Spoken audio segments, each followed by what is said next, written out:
Hello friends, today we will understand structure, conduct, performance paradigm. The topics for the day are the basis of simple SCP paradigm, the elements of the paradigm, the measurement and the analysis parameters, usefulness of the model, industry classification, its implications, critique and modified framework with its feedback. Friends, let's understand the introduction now. The structure, conduct, performance model dates back to the pioneering work of the Harvard economist Edward Mason in the 1930s. His doctoral student Joseph Bain also contributed in the 1950s in the development of this model. Originally, this model was used by the US government in crafting the antitrust policy. The model gained popularity among corporate strategies when Michael Porter used it as an analytical tool for businesses striving to compete within a market. The model's original form depicts the influence of an industry structure, for example, the growth of demand and barriers to entry, on the conduct of producers, pricing, for example, and the performance of both the industry and the producers. Structure, conduct, and performance paradigm is used as an analytical framework to make relations amongst market structure, market conduct, and market performance. It was developed in 1959 by Joe S. Bain, who described this model in his famous book Industrial Organization. Friends, let's understand the definition now.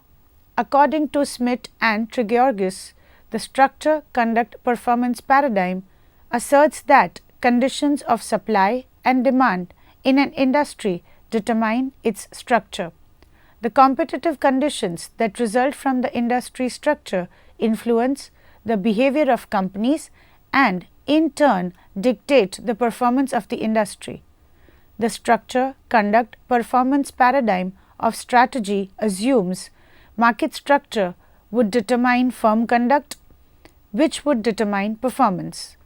This is a paradigm that is foundational to industrial organization economics, consistent with the positional view of strategy as opposed to the resource-based view of strategy. The theoretical framework that developed out of this effort became known as the structure, conduct, performance model.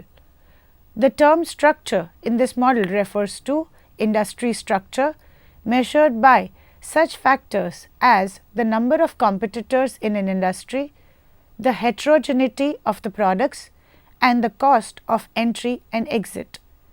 Conduct refers to specific firm actions in an industry, including price taking, product differentiation, tacit collusion, and exploitation of market power. Performance in the SCP model has two meanings: the performance of an individual firm and the performance of economy as a whole. The logic that links industry structure to conduct and performance is well known. Attributes of the industry structure within which a firm operates define the range of options and constraints facing a firm. In some industries, firms have very few options and face many constraints. Firms in these industries generate, at best, returns that just cover their cost of capital in the long run, and social welfare, as traditionally defined in economics, is maximized. In this setting, industry structure completely determines both firm conduct and long-run firm performance. In other, less competitive industries, firms face fewer constraints and a greater range of conduct options. Some of these options may enable firms to obtain competitive advantages. Even when firms have more conduct options, industry structure still constrains the range of these options. Also, other attributes of industry structure, including barriers to entry, determine how long firms in an industry will be able to sustain their advantages. Without barriers to entry, any competitive advantages by firms in an industry will be quickly competed away by new entrants. Thus, even in this case, the industry structure still has an important effect on firm conduct and firm performance even though firms in these industries can sometimes have competitive advantages. Friends, let's understand the basis of the model. The structure, conduct, performance model is used to trace the causes of industry performance. It is based on a model of cause and effect. Industry financial performance is caused by the competitive conduct of players in the industry. This conduct in turn caused by the industry structure. The SCP paradigm is considered a pillar of industrial organization theory, and it has been since its conception a starting point when analyzing markets and industries not only in economics but also in the fields of business management and controlling. Following its reasoning, an industry performance which could be considered as the potential benefits to consumers and society as a whole are determined by the conduct of the firms within the boundaries of this industry, which in turn depend on the structure of the market. In the 1980s, McKinsey suggested an extension that added a dynamic element to a static framework. The dynamic version suggests that the relationship among structure, conduct and performance are not unidirectional, they flow in opposite direction too. This approach allows companies to consider the influence of their own conduct on industry structure and ultimately on their own performance. Many companies use the revised model to play through various scenarios that might affect them, to gain an understanding of what's happening in the industries and to develop the strategies. The seemingly timeless dynamic SCP framework is useful across regions and industries. The SCP paradigm assumes that the market structure determines the conduct of the business organization. This conduct in turn is the determinant of market performance. Examples of market performance include efficiency, profitability and growth.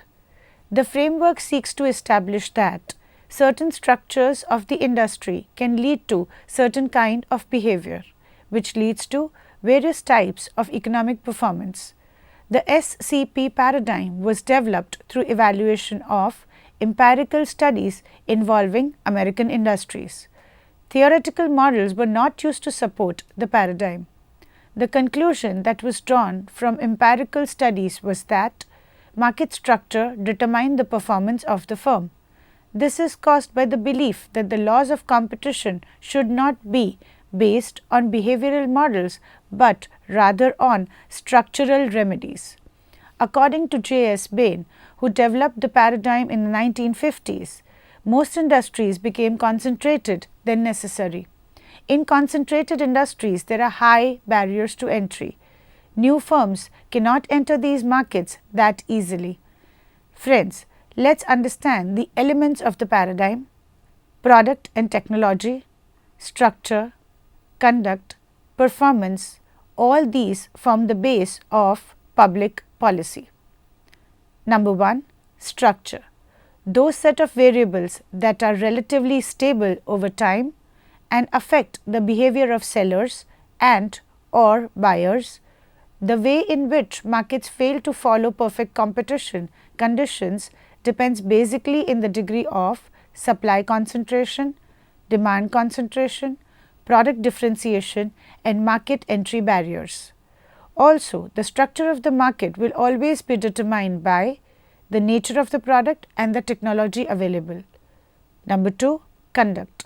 The way in which buyers and sellers behave both among themselves and amongst each other. Firms choose their own strategic behavior, investment in research, in development, advertising levels, collusions, etc. Number 3, performance.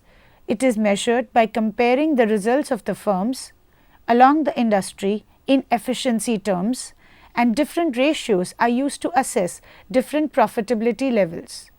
Now, let's understand the structure in detail. The dynamic behavior of buyers and sellers has an effect on the markets, making it harder to predict and establish fixed market structures.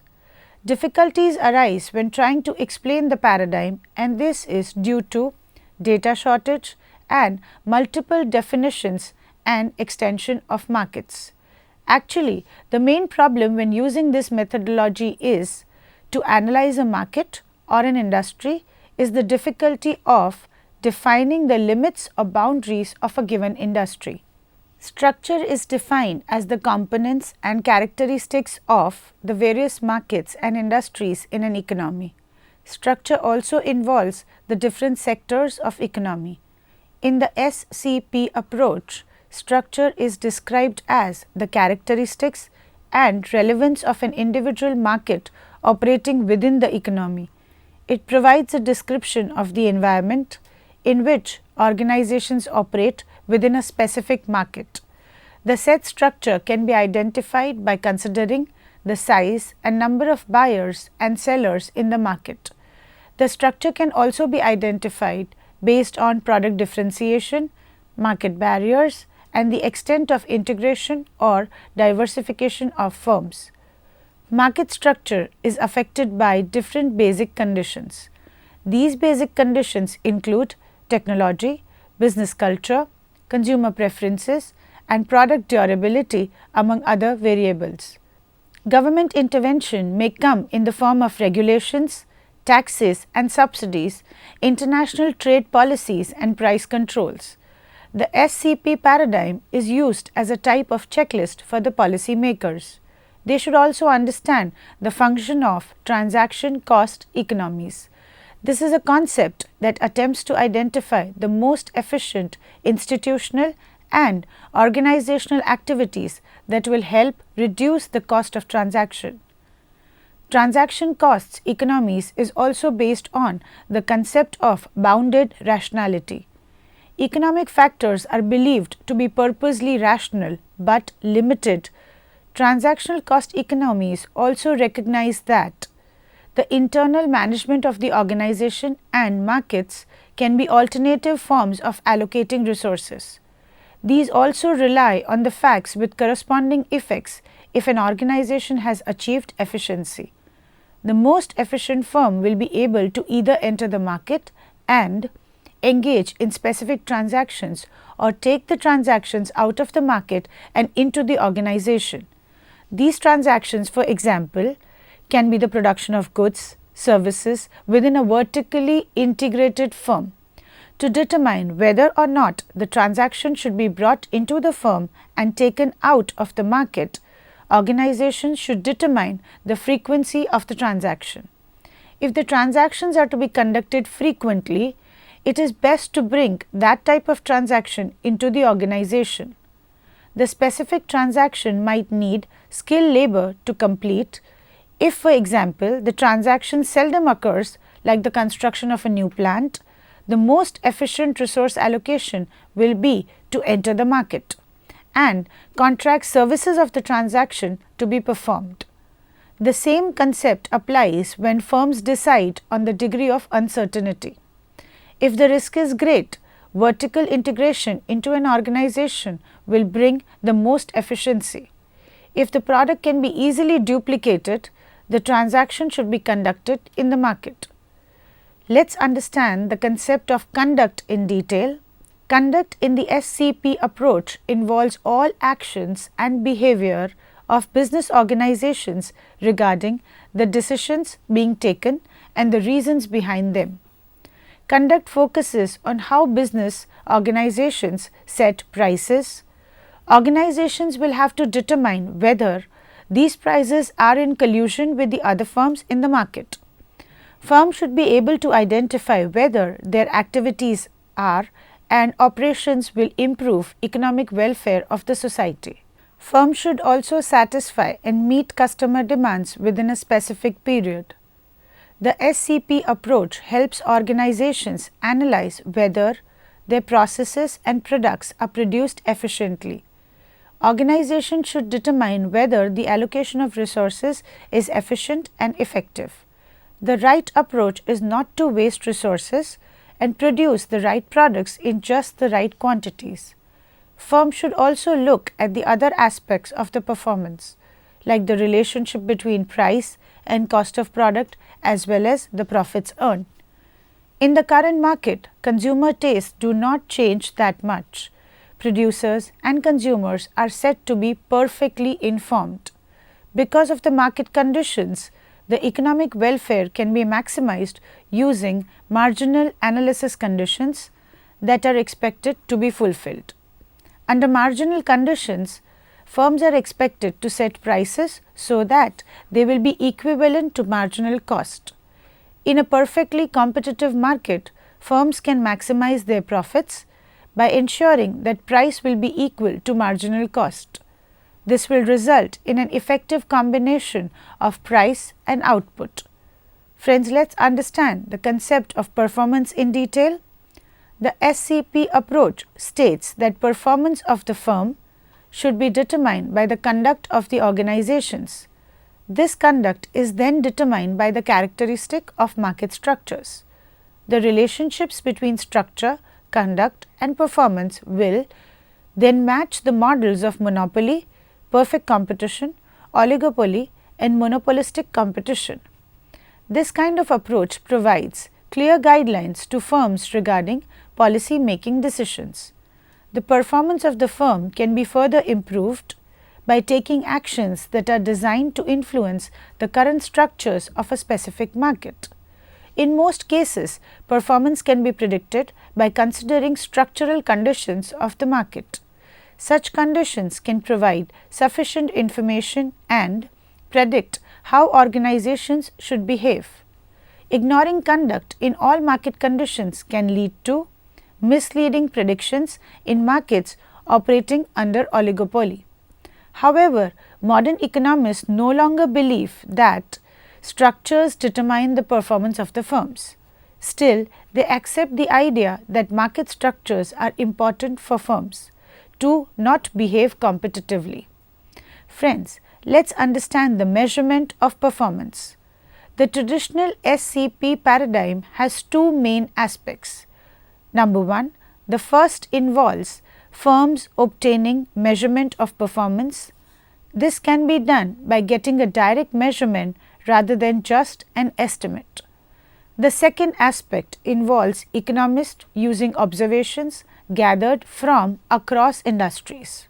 This is done to create a regression of performance measures on various structures to be used in explaining market performance differences between industries. The measures of market performance can determine whether market power operates in an industry. Measurements of direct or indirect profit are indicators of the performance of an industry against competitive benchmarks. Some of the measurements are rate of return and price cost margin. To determine how performance is different from structure, industrial economists will need to know the measures of market structure. One common measure of market structure is firm size distribution. This is concerned with the most important issue involving market structure. The relative size and number of firms are indicators of market structure. Organizations will exert more market power where there are few firms in the market. In SCP research, industry concentration is a term used to measure the market shares of firms in the market. The price theory that drives the SCP paradigm is said to be lacking in explanatory power. There are limitations because it explores how actors interact within a market. The Chicago School paradigm takes a more dynamic approach to economic events. The inefficiency brought by market power is temporary in nature. This efficiency will soon be eliminated by the entry of more innovative organizations. Friends, let's understand how to do the analysis. Number 1. Structure. Industry concentration from monopoly to perfect competition. Market share pattern. Is there a dominant leader? What is the minimum efficient scale? Is it vertically integrated and why is it vertically integrated? Ownership of major companies if they are listed, family oriented, state owned. Number 2. Conduct. Where do the firms compete? Prices, service, advertising investment, war for talent or product innovation. Is the conduct stable or is it erratic, linked to the industry cycle? Do players try to differentiate or follow Me Too strategy? Do competitors try to grow the pie, good competitors, or fight to enlarge their share, that is bad competitors? Number 3. Highlight in performance. Long-term total shareholder returns, return on capital employed, economic profit. If you calculate this for the largest companies, your estimate for the industry will be accurate. If you can't get the data for some private companies or divisions, then identify the best comparable company and assume the same profitability. Quantify and average over several years to remove the industry cycle effect. Now let's understand, when is this useful? The usefulness of this model can be described like this. This model can be used to justify consolidation in the industry. If structure drives performance, one way to improve performance is to create a more attractive industry structure. This analysis is similar to the competitive intensity dimension. Usefulness of this model is diminished when industry boundaries are blurred and primary threats are coming from outside the industry. Modern theory of industrial organization. The modern theory of industrial organization is a combination of the SCP and Chicago paradigms into a more comprehensive and successful approach. This is known as the contract-based approach to industrial organization. The SCP paradigm still provides the guidelines, but the analysis of conduct is extended from pricing theory to more contract behaviors. In conclusion, the traditional SCP paradigm is still useful for firms as a tool for analysis, but other tools or measurements are needed to support the SCP approach. Static economic theories state that profits in the long run may vary with market structures. These economic theories do not mention anything about the relationship between market structure and profits during the short run. Using the SCP paradigm alone may not result in accurate analysis. Friends, let's understand the industry classification and the SCP model. Industries can be described as perfectly competitive, monopolistically competitive, oligopolistic. His classification has close relationship with the SCP model. Number 1. Industries are perfectly competitive when there are large number of competing firms, products being sold are homogeneous with respect to cost and product attributes, and entry and exit are very low cost. Examples of such perfectly competitive industries include the spot market for crude oil. As is well known, firms operating in perfectly competitive industries can act only as price takers. A firm is a price taker when it responds to changes in industry supply or demand by adjusting prices rather than attempting to influence the level of supply or demand. Price taking firms can expect to gain only competitive parity. Number 2. Other industries can be described as monopolistically competitive. In these industries, firms carve out market niches within which they act as quasi-monopolists. However, these monopoly positions are always threatened by the competitive actions of other firms in the industry.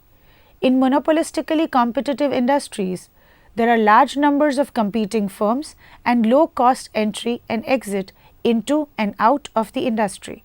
However, unlike the case of perfect competition, products in these industries are not homogeneous with respect to cost or product attributes. Examples of monopolistically competitive industries include toothpaste, shampoo, golf balls, and automobiles. Firms in such industries have a variety of conduct options and can gain competitive advantages. Number 3. Still, other industries can be described as oligopolies. Oligopolies are characterized by a small number of competing firms, by either homogeneous or heterogeneous products, and by costly entry and exit. Examples of oligopolistic industries include the US automobile and steel industries in the 1950s and the US breakfast cereal market today. Currently, the top 4 producers of breakfast cereal account for about 90% of the breakfast cereal sold in the United States, and the top 8 account for almost 100% of the breakfast cereal sold in the United States. Firms in such industries also face a variety of conduct options, including tacit collusion. Firms in oligopolistic industries can earn significant economic profits. Number 4. Finally, a few industries can be described as monopolistic. Monopoly industry consists of only a single firm. Entry in this type of industry is very costly. There are few examples of purely monopolistic industries. However, one industry that comes close to being monopoly is the personal computer operating systems industry, an industry almost completely dominated by Microsoft. Now friends, let's understand the implications of this model. The regulatory implications of the SCP paradigm depend on the level of social welfare associated with each of the type of competitions. Social welfare is maximized in perfectly competitive industries. It is somewhat lower in monopolistically competitive industries. It is somewhat lower still in oligopolies, and it is very low in monopolies. Once identified remedies that increase the level of competitiveness in an industry can be instituted. Strategy researchers have turned the traditional objectives of the SCP model upside down. Instead of seeking ways to increase the competitiveness of industries, strategy researchers have used the SCP model as a way to describe the attributes of an industry that make it less than perfectly competitive, and thus help firms find ways to obtain competitive advantages. Let's understand how the model has been criticized. Number 1. The SCP approach has been subjected to criticism in the recent years. Some critics say that the relationship between structure, conduct and performance are more complicated than originally thought. However, industrial organizations still use the SCP approach for analysis and as a tool in policy formulation. The SCP paradigm remains to be a basic tool used by industrial organizations in market competition analysis. Number 2. SCP studies have ignored the issue regarding exogenous measures relating to market structure. Common concentration measures are not considered as exogenous measures. Another serious issue in relation to this type of measure for market structure is bias. Most concentration measures are said to be biased due to improper descriptions in the market. Since international trade is more significant in other countries than just in the US markets, another bias can come from ignoring exports and imports. Domestic concentration measures may not be significant measures of market power in such international industries. Number 3. The Chicago School believed in the establishment of antitrust laws. Economic efficiency should be the exclusive goal. Economic efficiency has two parts, namely productive efficiency and allocated efficiency. In some instances, practices that can improve the business organization's productive efficiency can lower the allocated efficiency of the market. The Chicago School also believes that most markets are competitive in nature. Even if some markets have few sellers, the market still remains competitive. Product differentiation is less likely to undermine competition. Product differentiation and high market concentration do not contribute to anti-competitive issues. The critique of the Chicago School is based on two grounds. Friends, let's summarize the session now. Structure, conduct, performance is a framework used for industry situation analysis that provides a complete understanding of current industry structure, players, conduct and their competitive performance over a period of time. The assumption with this framework is that the performance of companies is determined largely by companies' conduct and ultimately industry structure. The SCP model is used for gaining an overall understanding of an industry and provides a dynamic view of industry structure. According to structure, conduct, performance paradigm, the market environment has a direct short-term impact on the market structure. The market structure then has a direct influence on the firm's economic conduct, which in turn affects its market performance. Therein, feedback effects occur such that market performance may impact conduct and structure, or conduct may affect the market structure. Additionally, the external factors such as legal or political interventions from the state affect the market framework and, by extension, the structure, conduct and performance of the market. Hope you had sufficient information. Thank you.